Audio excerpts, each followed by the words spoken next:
Hello, I'm Hugh Michael Velasquez of the Colorado Springs Police Department Sand Creek Division. This video contains graphic descriptions and footage that may be disturbing to some individuals. Viewer discretion is advised. This video is also transcribed to increase accessibility to our community members. The following significant event briefing video provides a summary of releasable facts, circumstances, and information currently known to investigators regarding a tactical vehicle intervention in Colorado Springs on April 13, 2023.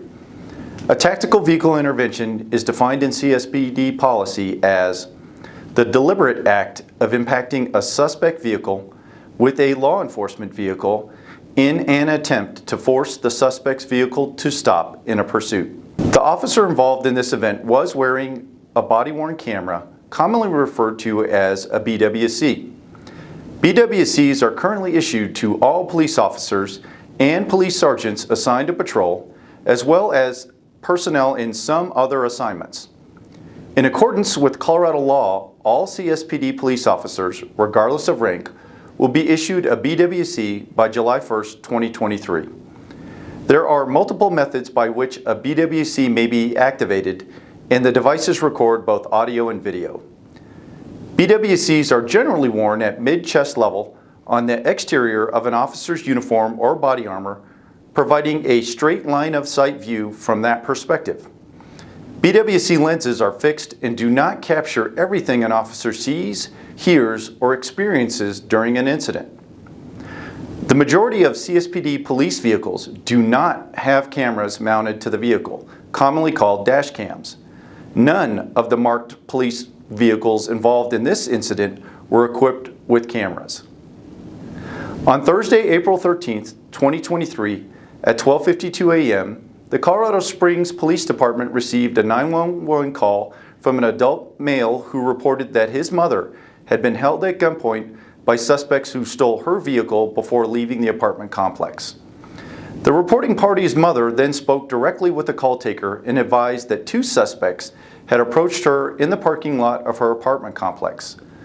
One of the suspects held a gun to her head and took her purse and car keys. They then stole her car and drove out of the apartment complex. Officers responded and contacted the victim at 12:57 a.m.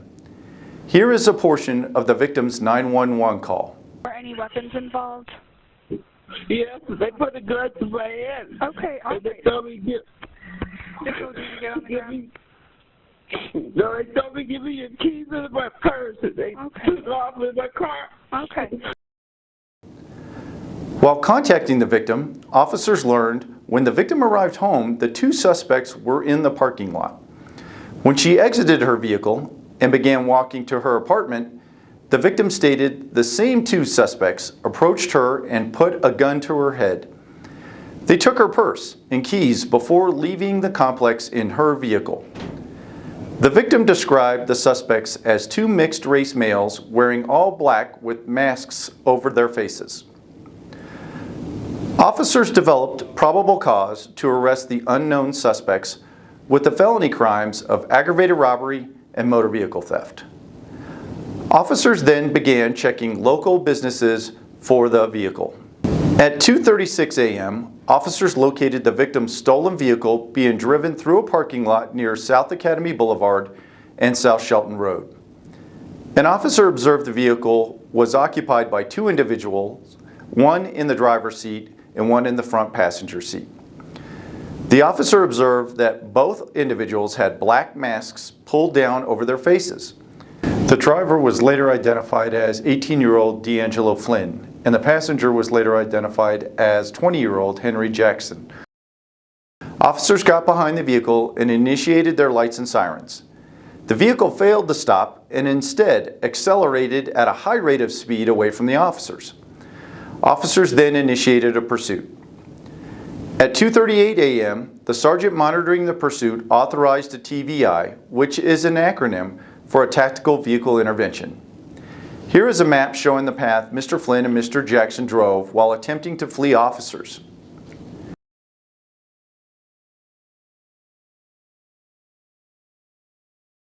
Here is body-worn camera depicting the initiation of the pursuit. 3 out of 88. We have the carjacking suspect vehicle. We're southbound on Academy.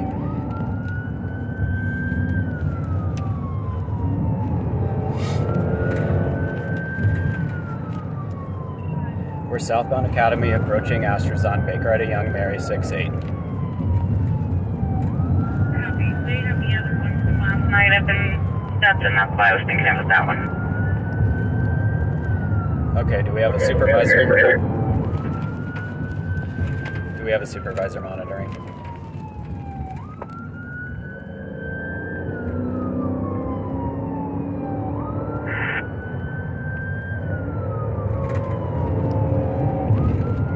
Turning myself in a warrant.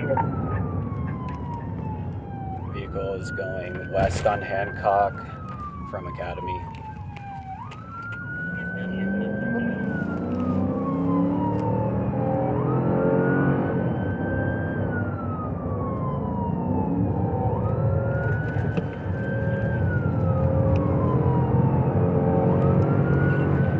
We're westbound Academy, passing Astrazon. Speeds are about 80 miles.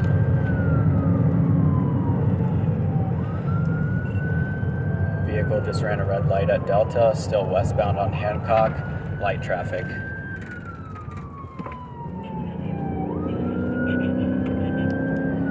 This is the carjacking vehicle, and I saw the driver. It matches the description from 68's carjacking. Still westbound on Hancock, speeds at 70 miles an hour, approaching Delta. Vehicle is going to turn to go north onto Circle from Hancock.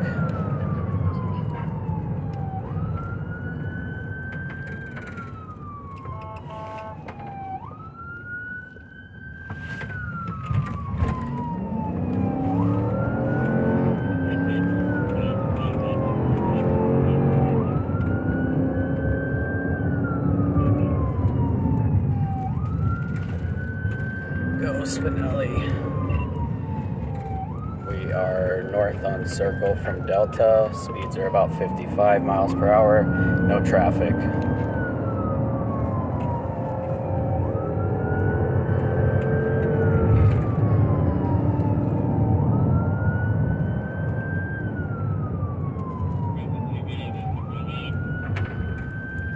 Oh, it's right up there.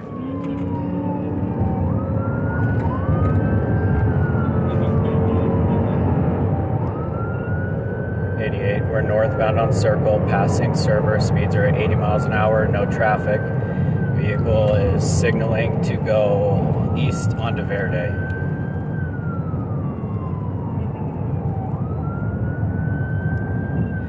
Vehicle is continuing northbound on Circle, no traffic. Speeds are about 80 miles an hour. We're passing Fountain right now, still northbound.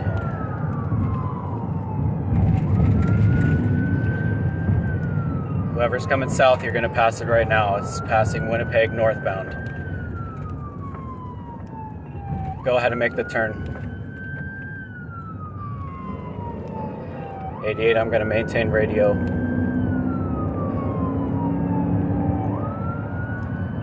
Vehicle still northbound on Circle, passing Airport. Speeds are 60 miles an hour, no traffic.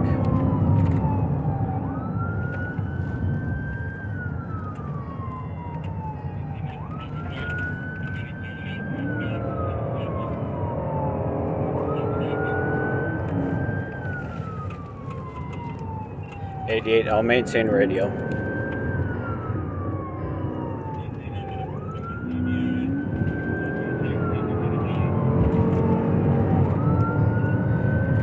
We're northbound Circle, passing Pikes Peak. Speeds are about 80 miles an hour. No traffic.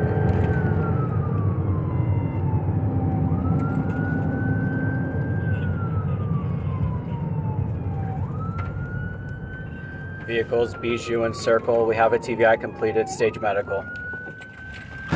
During the pursuit, additional officers responded to assist and took over as the lead vehicles pursuing Mr. Flynn and Mr. Jackson in the stolen car.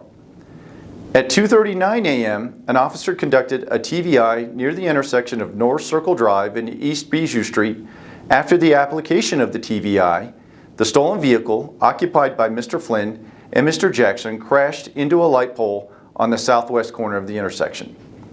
Officers then requested medical to respond code 3, meaning an emergency response with lights and sirens.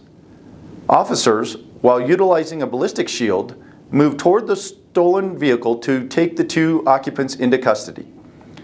Mr. Flynn was responsive and was arrested without further incident. Mr. Jackson was unresponsive, and at 2:42 a.m., officers moved to the vehicle to take him into custody and provide medical aid. Here is body-worn camera footage showing the pursuit, application of the TVI, and the subsequent contact with the occupants of the stolen vehicle. 18, I'm the number 1. Somebody call it out, northbound, circle. No traffic.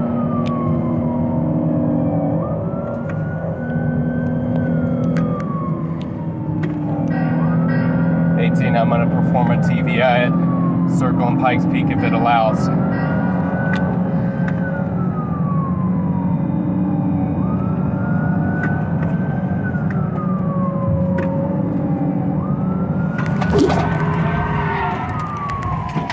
Successful pit, 18 successful pit, 18 success. 18,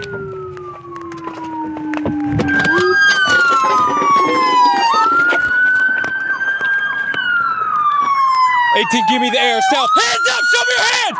Put your hands on the ground! 18, stay off the air. Everyone come to me. I got 1 occupant. Hands up! Hands up! Hands up! Hey, show your sirens off! Sirens off! Hey, call her. Hey, I got the radio! 18, everyone sirens off. We got control of the vehicle. Stage medical code 3.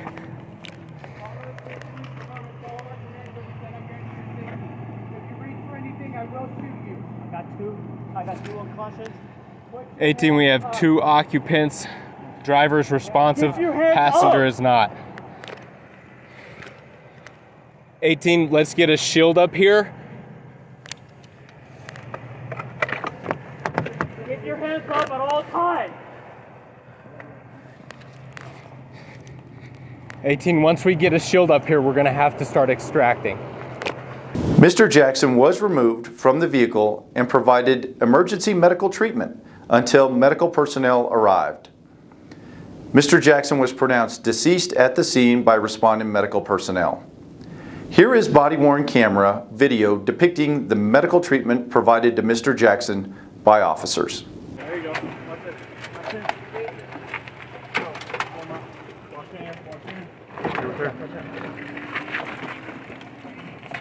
Pull them out. Can we shut down this intersection? I can see his left hand, but I can't see his right. Pull them all the way down.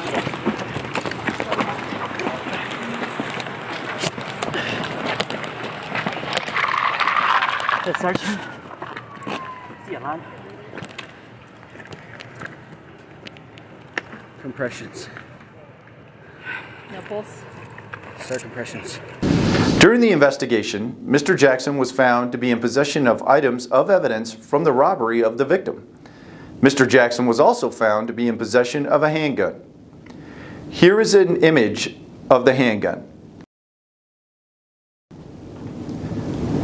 The officer involved in this incident was Officer Matthew Anderson, assigned as a patrol officer in the Sand Creek Division. Officer Anderson has been employed by the Colorado Springs Police Department for 8 years.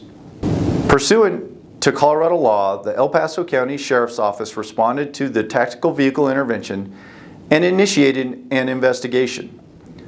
Once completed, the investigation will be sent to the 4th Judicial District District Attorney's Office for a determination on whether the officer's use of force complied with Colorado law.